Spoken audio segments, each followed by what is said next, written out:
Bapak artinya mangkana akhiru kalamihi la ilaha illallah itu dakhalal jannah. Kan surga itu kan harganya hanya 1 menit karena kita sementing akhirul kalam la ilaha illallah. Itu saja oleh ulama-ulama fikih dikurting.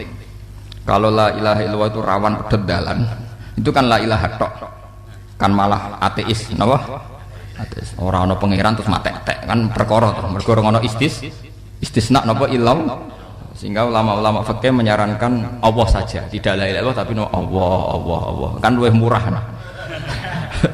Luwih murah terus gak ana resiko ing kita. Ora ana resiko napa?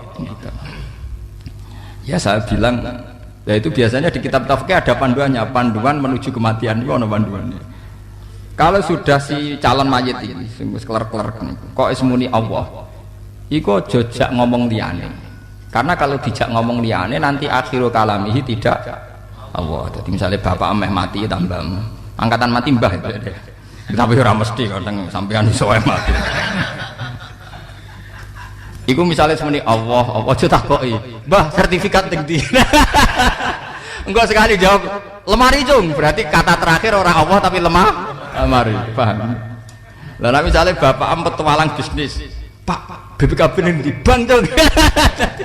Dadi nek semene Allah aja takoki lafaz liyane dan akhiru kalamihi napa Allah. Mergo hadisnya mangkana akhiru kalamihi Allah dakhalal jannah. Sehingga aja sampai akhir kalame muni lemari, muni bank, muni utangku sahur cung, pokoke aja muni ngono. Tetapi saya cerita sama santri-santri di Jogja. Nah aku ya pede ae. Cara aku ape mati takoki anakku. Pak, Qur'ane teng pundi tak jawab ning lemari. Wong aku kira-kira kan ora takoki sertifikat, aku kan ora di urusan donya, paham? Mosok kiai di urusan sertifikat keruwetan. Kula niku alhamdulillah rapati di urusan donya guys, pokoke biasa butuh mangan wis pokoke yang sederhana-sederhana.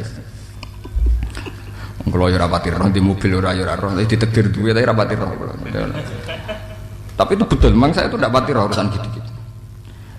Saya tak jawab ning lemari. Misalnya anakku takok hukum ya tak jawab. Lah anak niku Gus, nak takoki malaikat. Berarti akhiru kalamika iku gak Allah ya. Malaikat tak amuk takon ngaji ya. Lah kok ya gampang, Pak.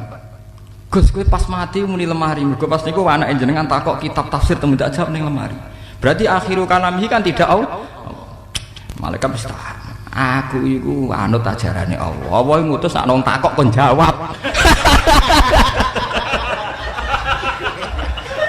Malaikat ora tau ngaji. Dadi aku muni lemari kok ora niat lemari, nuruti perintah Allah ana wong takok kon jawab. Sama seperti para malaikat kon sujud ning Adam iku ora ndelok Adame, tapi ndelok iku perintahe Allah. Mergo nek ndelok Adame mesti murtad.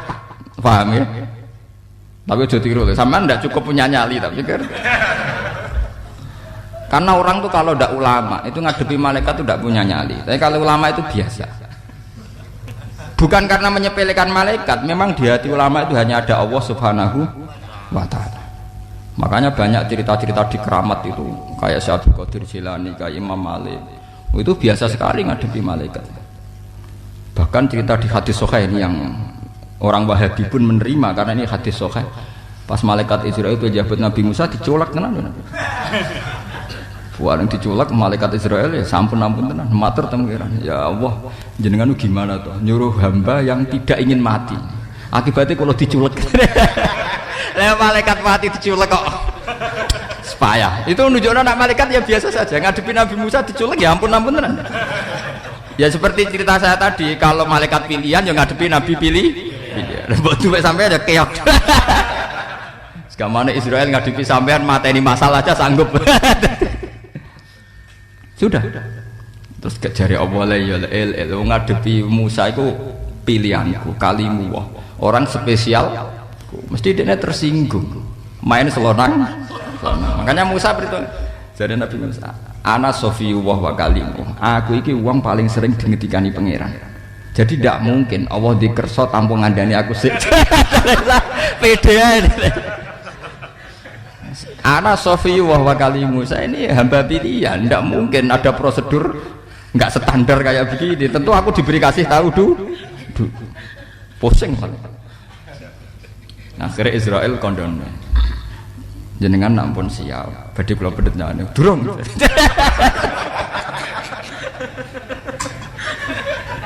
Wah, akhirnya setiap rono pamit. Tiap rono napa? Pamit. Bareng siap-siap malaikate sing diceluk. Yo, saiki siap. Jadi sebenarnya malaikat itu ya biasa saja, seperti ajarannya Mudin tadi, kena ketekanan mungkar nakir, ojo kaget, ojo dredeg. Iku mono ya mah, halo. Jadi sajane bener ajarannya Mudin begitu itu sudah nopo. Tapi karek sampean duwe nyali nopo apa? Nak kula gadah insyaallah gadah ke PD mawon. Kayak tenang mawon. Ya itu tadi, karena seorang ulama tentu di hati hanya ada Allah. Melihat makhluk itu yang mengingatkan Allah, tidak sebagai makhluk itu sendiri. Sehingga malah ya tenang saja kalau cerita-cerita Nabi dulu ngadepi malaikat, ngadepi apa ya tenang saja. Makanya banyak cerita di kitab-kitab sufi kayak Abu Yazid Al-Bustami itu dijak jalan-jalan Tuhan terus melihat alam malakut apa Anda tertarik? Tidak ya Allah. Dituduhkan surga neraka. Apa Anda tertarik? Ya tidak ya Allah. Ngerti sekelompokan malaikat apa Anda tertarik? Ya tidak ya. Kenapa Anda tertarik? Mbok dudono pundi mawon tetep rumusé setunggal kuwi makhluke jenengan. Padha-padha tertarik ambek sing gawe. Terus jare pangeran anta abdi haqqon wali tenan ya kowe iku. Dadi dijak lawa aku ro swarga neraka roh alam malaikat alam tertarik abdi. Ndak, ini cerita kitab-kitab tasawuf. Sampeyan mbok percaya ora masalah. Ini cerita jelas ana kitabe. Ya karena ya sudah begitu. Tidak swarga neraka tetep rumusé wis tunggal ya Allah. Piye wae niku mah padha-padha kula tertarik ambek sing gawe. Mulane kula mboten kepengin makrifatul khalqi. Kula dari awal kan menyuwun makrifatullah apa. Kepen roh pangeran, kenal jenengan, memang dudu roh makhluk. Malah pangeran diwarai ya repot. Terus dari pangeran iya kowe pancen abdi haqq. Sehingga Abu Yazid Al-Bustami di dunia ilmu hakikat itu legendaris. Kowe ae mau nata-nata ora paham ceritane. Sidik-sidik Al-Fatihah ila Abi Yazid Al-Bustami buantere ra karuan. Tapi akhirnya kabul kajate wah. Ngus ora ro ilmiah blas ora ro napa? Sing mbok Fatihah iku wong sing didudono swarga neraka ora tertarik. Sing Fatihah sepeda motore kepengin. Paham nggih? Dadi wong sing ora roh donya dienggo tawasul urusan donya. Iku mbok kira-kira maksudno wis setuju apa napa? Lah wong wis anti donya dienggo tawasul urusan napa? Donya. Tapi muga-muga disepuro pangeran. Mergo ora paham. Dadi akeh disepurane. Tapi nak kula mate kae ngoten mesti ra disepuro. Mergo wis paham kok tetep ngono, paham nggih. Dadi disepurane mergo ora paham. Ora paham. Muga ora paham dadekne napa? Disepuro. Paham nggih kula terangaken. Sehingga polemik masalah sujud dan makna sujud dimaknani sekedar penghormatan atau tunduk itu makna lughawi yang paling populer. Sehingga makna sujud yang kayak sholat itu malah butuh perangkat korenah lain, indikasi lain. Misalnya di Quran ada walillahi yasjudu man fis samawati wa man fil ardi wasyamsu wal qamaru wan nujumu wal jibalu was sajar. Itu istilah pangeran ya, pada Allah sujud. Apa saja yang ada di langit dan bumi termasuk srengenge, bulan, wit. Wit itu posisi fisiknya yo ngacrak ngadeg. Posisi fisiknya lah bulan yo ning dhuwur, posisi ne srengenge yo ning dhuwur. Posisi pohon ngacrak ngadeg. Toh istilah Quran tetap yasjud. Paham ya? Nak ngono maknane sujud itu tunduk pada perintah, tunduk pada kehendak Allah. Tidak kok sujud kayak fisolat. Paham ya? Jadi justru makna sujud dengan makna murni tunduk atau hormat itu makna yang paling sering dipakai Tuhan. Kayak walillahi yasjudu man fis samawati wa man fil ardi. Wasyamsu wal qamaru wan nujumu wal jibalu wasyajaru wad dawabu wa katsirun minan nas. Ya sudah begitu. Toh makna itu paling tidak punya resiko di bab riddah karena tidak ada problem sujud yang spesialis pada manusia ya yang khasnya Allah Subhanahu wa taala. Sehingga Nabi piyambak zaman sugeng orang salaman dilo nggih dibiarin. Ada orang yang hormat Nabi sampai ngambung dengkule ya dibiarin. Tapi ketika ada seorang yang sangat hormat pada Rasulullah dan cara hormat sampai sujud sama Allah, Kanjeng Nabi dicekel sirahe. La tasjud. Kamu jangan sujud. Innama ana basarun. Sujud kayak begitu itu khusus untuk Allah Subhanahu wa taala. Sampai ngendikan, andai kan sujud yang kayak begitu dibolehkan untuk manusia, la amartu marah antas juda li zaujiha. Andai kan sujud yang kayak gitu dibolehkan, tentu aku menyuruh perempuan itu sujud pada suami. Artinya zaman Rasulullah sugeng mawon ketika ada sahabat yang hormat kayak kahayati sujud, itu tidak boleh. Begitu juga sholat jenazah. Sholat jenazah bagaimanapun faktanya kan ada jenazah di depan. Paham ya? Ada jenazah di depan. Andai kan sholat jenazah itu ada sujud, piye wae secara surah, secara bentuk lahir, sujudnya nyujudi nama jenazah. Makanya tidak perlu nopo sujud, karena nanti ada iham, ada salah cipta, ada praduga, kesannya sujud sama nopo mayit. Sehingga sholat jenazah tidak perlu nopo sujud. Malah akhirnya mayitnya tetap disiksa. Kudungo paling mandi pas sujud, sholat jenazah ora usah nopo sujud.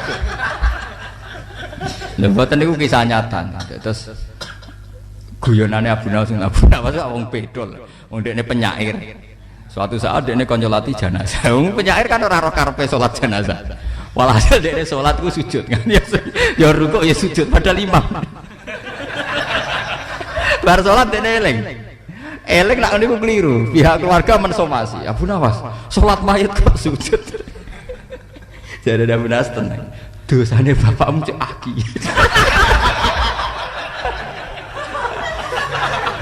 Nak tak sholati jenazah biasa ora disepuh sepuro. Mulane iki paket khusus nganggo napa? Sujud. Padahal asline perkara lali. Mulane niki paket khusus nganggo napa? Sujud. Wah bar niku dititeni. Abu Nawas kan wis eling. Bariku dititeni, baru kan eling tenan. Angger ana salat jenazah dek ning imami ora usah sujud. Disalami tempel akeh. Berarti dosane biasa, Bro. Ya biasa.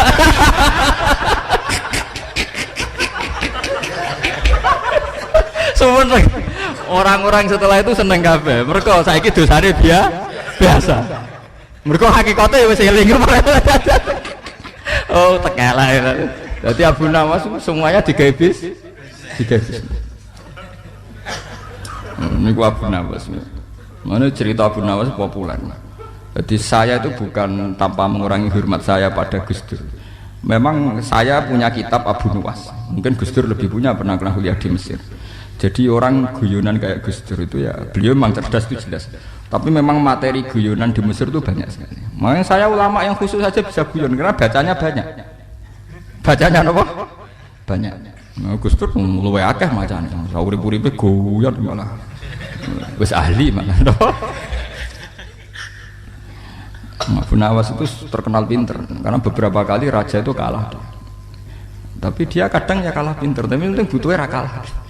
Dia ini ditonggo ahli falak. Terang bumi itu bulat-bulat. Jadi kalau kamu jalan ke timur terus lama-lama ya sampai baru terang no titik bumi, tetak sentralis semacam-macam. Enggak paham dan meneng. Dia kan enggak terima. Terkenal pinter kalah mbak ahli falak. Meneng. Tapi dia mangkel, dia kalah itu mangkel. Wong terkenal pinter diterangno kan tersing. Suatu saat si ahli falak itu kemalingan. Kenapa? Kemalingan. Malingnya melayu ngetan. Juk tolong Abu Nawas. Abu Nawas bedak lo maling. Melayunya mati. Wadep ngetan. Melayu ngulon. Abu Nawas. Kan sudah tak bilangin malingnya melayu ngetan. Nanti ya ketemu di titik.